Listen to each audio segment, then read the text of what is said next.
Hello friends, welcome back to your own channel Don First Academy the name of trust. उम्मीद है कि आप सब बहुत ही अच्छे से होंगे। आज जनाब डेट है 17 ऑफ मई 2025, 17 मई आज 2025।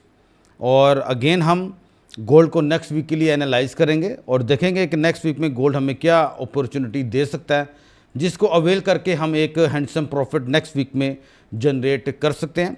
आप भाई जानते हैं कि मैं हमेशा आपको वीआईपी ग्रुप का सिग्नल्स की जो रिपोर्ट होती है वो मैं आपको दिखाता हूँ।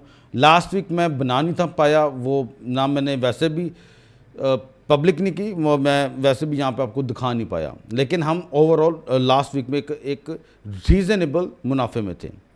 तो पहले तो मैं आपको वीआईपी ग्रुप की रिपोर्ट दिखा दूँ। जी लास्ट वीक का यानी कि ये जो गया भी, ये आपके सामने हमारी रिपोर्ट है, आप इसको देख सकते हैं। Weekly VIP signals report as of 12th to 16th of May 2025। Monday को हमने दो ट्रेड्स की, एक बाय की एंड एक सेल की। दोनों से हमने प्रॉफिट जनरेट किया। पहली ट्रेड से 100 पिप्स, दूसरी से 65। टोटल हमारे बने 165 नेट पिप्स। ट्यूसडे को हमने दोबारा से मार्केट को सेल किया। पहली ट्रेड में we made 45 pips and then हमने गोल्ड को बाय किया, वी मेड 55 पिप्स। टोटल हमारे बने 100 पिप्स ऑन ट्यूसडे। वेडनेसडे वाले दिन हमने गोल्ड के ऊपर दोनों बाय की। पहली ट्रेड से हमने 30 पिप्स, देन 160 पिप्स हमने बनाए, जो कि हमारे बन गए टोटल 190 नेट पिप्स वेडनेसडे वाले दिन। थर्सडे वाले दिन हमने एक ही ट्रेड ली, गोल्ड के ऊपर सेल की एंड वी लूज़ -45 पिप्स। उसके बाद हमने कोई ट्रेड नहीं की। फ्राइडे वाले दिन we put 2 sell trades. First trade से हमने 30 पिप्स बनाए एंड देन सेकंड ट्रेड से हमने 500 पिप्स का गेन किया। टोटल हमारे बन गए 530। जब हम इन पूरे सब को टोटल करते हैं और हमारे जो नेट पिप्स बने वो बने हैं जी +940 नेट पिप्स हमारे लास्ट वीक के बने हैं। बहुत ही हैंडसम गेन हमने लास्ट वीक में बनाया और मैं कॉन्ग्रेचुलेशंस करता हूँ। ज़्यादा लोग नहीं हैं, 7-8 लोग ही हैं जिन्होंने बहुत ही हैंडसम प्रॉफिट लास्ट वीक में किया है। मैं एक भाई को जानता हूँ, उनका अकाउंट 7000 से ग्रो करके 24 के पास तकरीबन पहुँचा हुआ है। 24,000 के की बात कर रहा हूँ। 7,000 से 24,000 पे उनकी इक्विटी पहुंची है। रिस्क लिया गया बहुत ज़्यादा, लेकिन उनके सारे रिस्क कमाल के लगे हैं। लेकिन मैं ऐसी ट्रेडिंग पे बिलीव नहीं रखता। वो भाई ज़ाहिर बात है मेरी भी वीकली फॉरकास्ट गोल्ड के ऊपर देख रहे होंगे, मैं इसके हक़ में नहीं हूँ। बहरहाल उन्होंने रिस्क लिया और उनका रिस्क उनके काम आ गया बहरहाल, और एक अच्छा गेन है। Congratulations to him. तो चलें जी, अब हम अपने एनालिसिस की तरफ चलते हैं। अब मैं इसको बंद करता हूँ। आपके सामने D1 का टाइम फ्रेम मैंने ओपन करके रखा हुआ है और इस टाइम फ्रेम के मुताबिक मुझे क्या समझ में आ रहा है वो मैं आपके सामने रखूँगा। और उम्मीद है कि आपको मेरा एनालिसिस बहुत, आपको पता मैं बहुत सिंप्लीफाई करके आपको एनालिसिस बताता हूँ, ताकि जिसको बहुत ज़्यादा टेक्निकल एनालिसिस का इल्म भी नहीं है वो भाई भी इस एनालिसिस को समझ सकें। अभी आप देख सकते हैं कि मार्केट ने अपनी इस जोन से, ये वाला जो जोन है इसका, यहाँ पे मार्केट ने सप्लाई जोन क्रिएट किया। ये आपको भी पता है और मैं भी जानता हूँ। और मार्केट ने अच्छी सेलिंग ली। थर्सडे वाले दिन मार्केट बाय में गई, फ्राइडे वाले दिन मार्केट सेल में आई। ये इसका सप्लाई जोन है। ये क्या है इसका सप्लाई जोन, ये जो मैंने आपके सामने भी मार्क किया हुआ है। अब अगर तो मार्केट इस सप्लाई जोन को प्रॉपर वे में ओबे करती है तो आपको ये मालूम है कि ये एक फेयर वैल्यू गैप है जहाँ से मार्केट ने अपनी ये एक इसकी सपोर्ट भी है और यहाँ पे इसकी फेयर वैल्यू गैप भी मौजूद है। ये एक दफ़ा मैं आपके सामने ड्रॉ कर देता हूँ ताकि भाइयों को प्रॉब्लम ना हो। तो ये एक इसका फेयर वैल्यू गैप भी बना हुआ है, यहाँ पे सपोर्ट भी है और फेयर वैल्यू गैप भी है।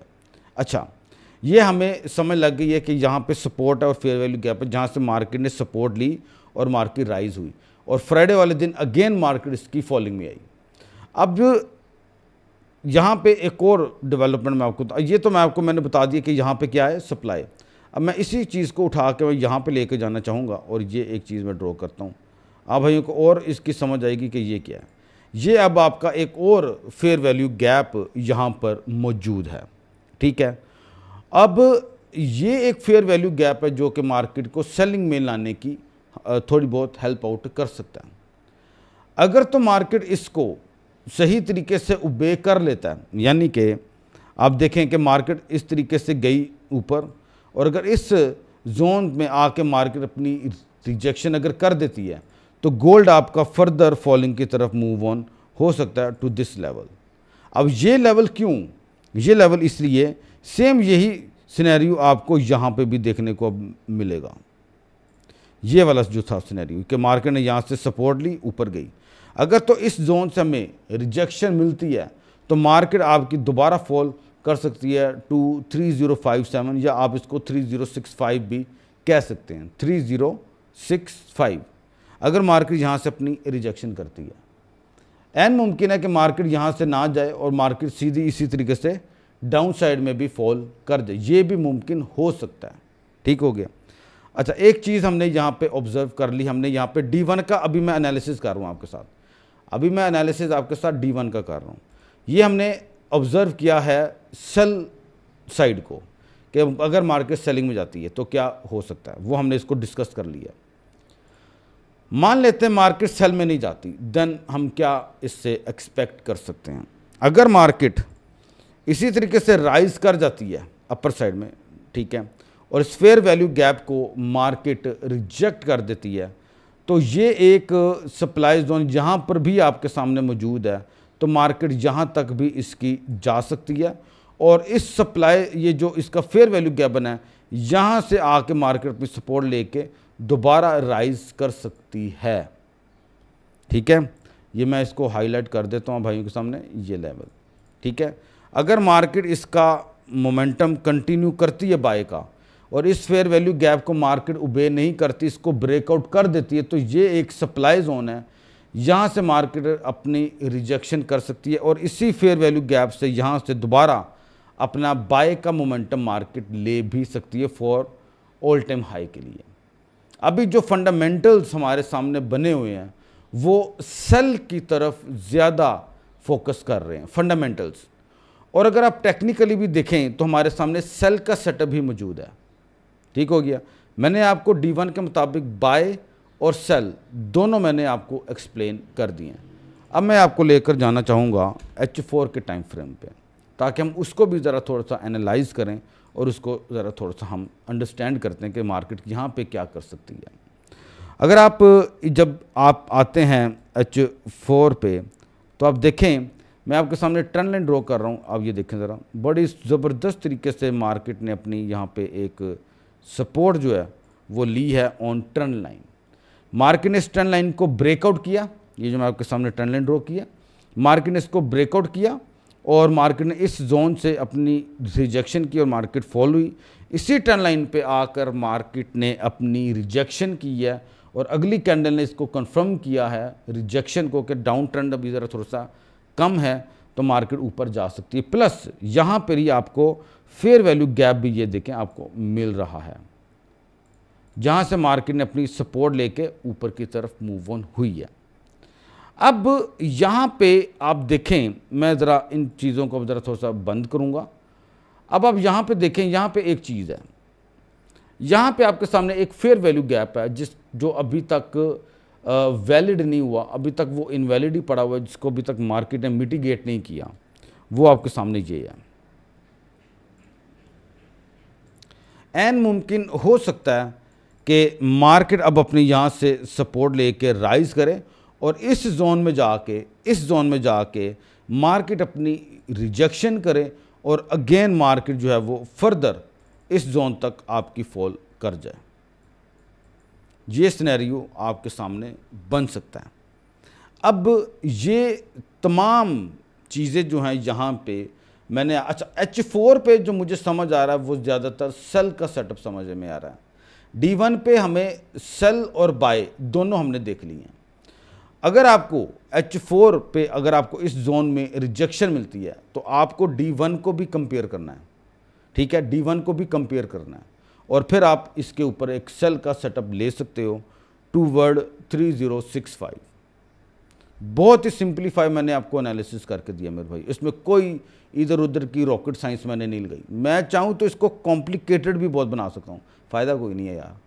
तुसी फड़ना है कन्न, इंज फड़ लो या इंज फड़ लो, फड़ना कन्न है, मतलब तुसी प्रॉफिट जनरेट करना है, ठीक है। तो ज़बरदस्त ये एनालिसिस हमारा इसके ऊपर बना हुआ है। H4 के ऊपर मैंने आपको बाकायदा बताया मार्केट की ट्रेंड लाइन पे रिजेक्शन, FVG पे रिजेक्शन और मार्केट इसको बे करके ऊपर की तरफ राइज करी, और ये एक फेयर वैल्यू गैप आपके सामने मौजूद है जहां से मार्केट अपनी रिजेक्शन करके मज़ीद फॉलिंग की तरफ भी मूव ऑन हो सकती है। D1 का एनालिसिस भी मैंने आप भाइयों को बता दिया। और अगर आप नेक्स्ट वीक में फंडामेंटल्स को अगर देखें तो मंडे वाले दिन हमारे सामने कोई ऐसा ख़ास डेटा मौजूद नहीं है एक्सेप्ट यूरो का CPI आ रहा है, यानी कि यूरो जोन का। ट्यूसडे वाले दिन ऑस्ट्रेलिया का इंटरेस्ट रेट का डिसीजन है, ये भी हमारे लिए इम्पोर्टेंस है अगर आपको ऑस्ट्रेलियन डॉलर के पेयर के ऊपर आप ट्रेड करते हो। वेडनेसडे वाले दिन CPI डेटा आ रहा है पाउंड का, पाउंड के पेयर्स के लिए हाई इम्पैक्ट है और साथ क्रूड ऑयल की इन्वेंट्री है। थर्सडे वाले दिन इनिशियल जॉबलेस क्लेम्स का डेटा है, S&P global manufacturing PMI, S&P global services PMI में, और एग्जिस्टिंग होम सेल्स का डेटा। ये एक अच्छे डेटा हैं, देखेंगे मार्केट के ऊपर किस तरीके से बिहेव करेगी। और फ्राइडे वाले दिन आपका न्यू होम सेल्स का डेटा। तो ये इस किस्म के डेटा हैं, और अगर तो देखते हैं अगर ये डेटा नेगेटिव आते हैं तो हमने D1 के जो हमने एनालिसिस किए गोल्ड का, हमने उसको फिर देखना है, ठीक हो गया।